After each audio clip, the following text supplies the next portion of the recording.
Hey everyone, welcome to another video. Please remember to subscribe if you like gaming, film, or television content.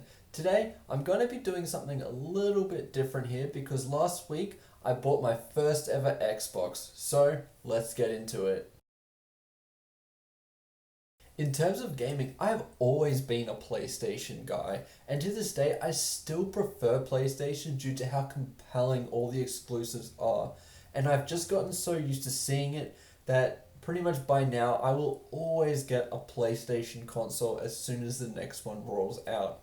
However, as of late, Xbox have shown that they are willing to compete with PlayStation after spending billions of dollars to own very successful studios, with Bethesda being the most compelling purchase from Microsoft, in my opinion. I feel like the first time Microsoft actually compelled me to purchase their console was at that last Xbox Bethesda showcase when they named a number of enjoyable looking exclusives that were all coming out on Game Pass, which, if you didn't know, is Microsoft's subscription service which they consistently add big titles to. If you haven't seen it yet, I talk a little bit more about the specific games I was excited about in my video on this conference. So, after all this, I finally decided to buy my first Xbox. I got the Series S because I don't see myself playing on this console as much as I do with my PS5, so having the lower end console is fine by me.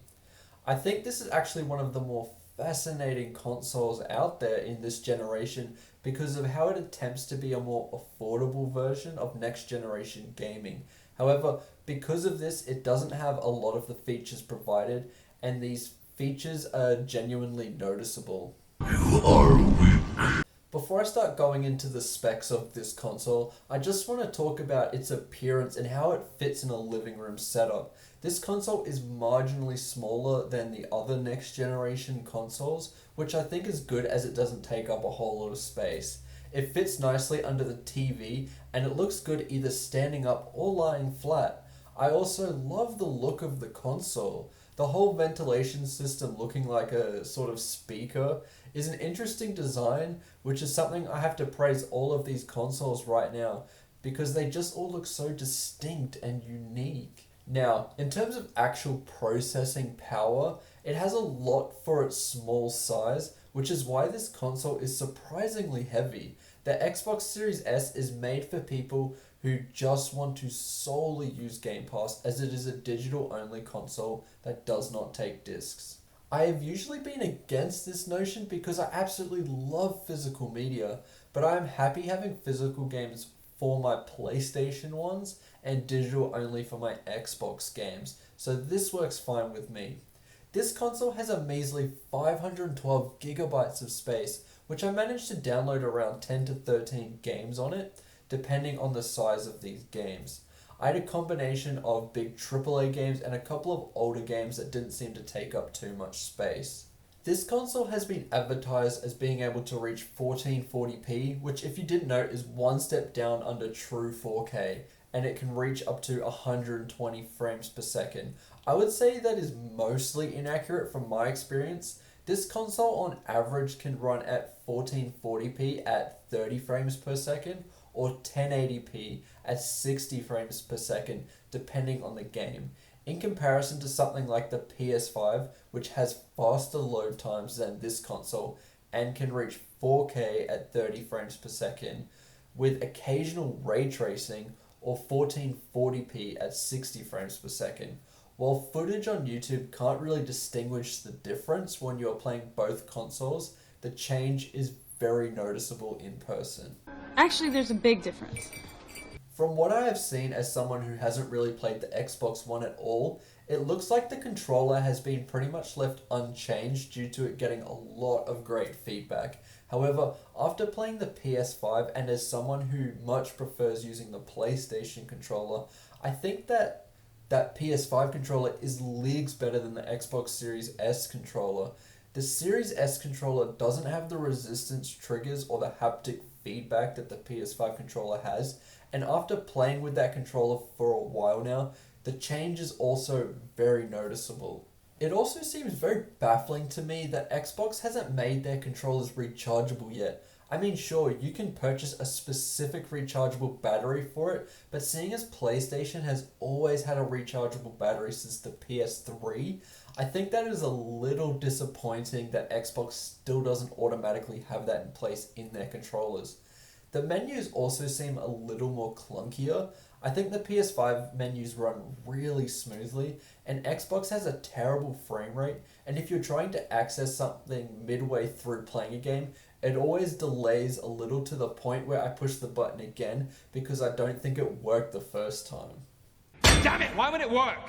Now, let's get into the games. I know I have been a little bit negative on this console, but I do actually like it a lot, and the games are a good reason for that. I have never really played any of the big Xbox exclusives before, apart from Fable, so it's nice to try the massive library of games that Xbox offers on Game Pass. I will say this right now as a PlayStation fan, Game Pass is something that Xbox is leagues ahead of PlayStation in. And I honestly love how well Microsoft have implemented Game Pass into their systems. Through this, I instantly filled the Xbox in terms of storage because there were so many interesting games I wanted to try that are both new and old. For the first time ever, I started to play a Halo game when I downloaded Halo Infinite. I'm not interested in multiplayer, so I won't try that, even though I know Halo has always been known for having top tier multiplayer. I've so far found the Halo Infinite campaign to be really fun.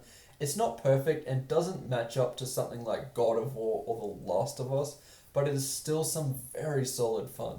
See, this is good. Also, I cannot wait to try some of Bethesda's old RPGs like Morrowind and Oblivion, and I can easily do that now through Game Pass. Starfield is easily my most anticipated Xbox game, and I'm excited to download that day one on Xbox when it releases on Game Pass. Just having that system in place will keep me coming back to Xbox because of how much variety there is in terms of gaming options. Overall, while I don't think the Xbox Series S holds a candle to any of the PlayStation consoles, I think it is a nice alternative to have. If you're an Xbox person, I can easily recommend the Series X to you if you haven't got it yet, because I've heard that is slightly more powerful than the PS5. And if it has similar systems in place as the Series S, I'm sure that is a very good console.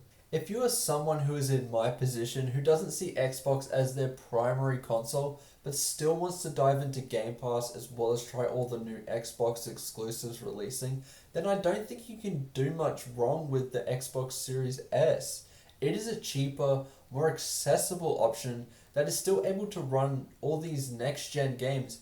Even if it can't run it as well as some of the other consoles can, it still does a really solid job at it. Anyway, thank you for watching the video. Please remember to like and subscribe if you enjoy film, gaming, or television content. I'd like to know what you think about this console. Do you like it? How do you think it stacks up to the other next-gen consoles, especially the PS5? Leave a comment down below and we can discuss it. I'll see you in the next one. Goodbye.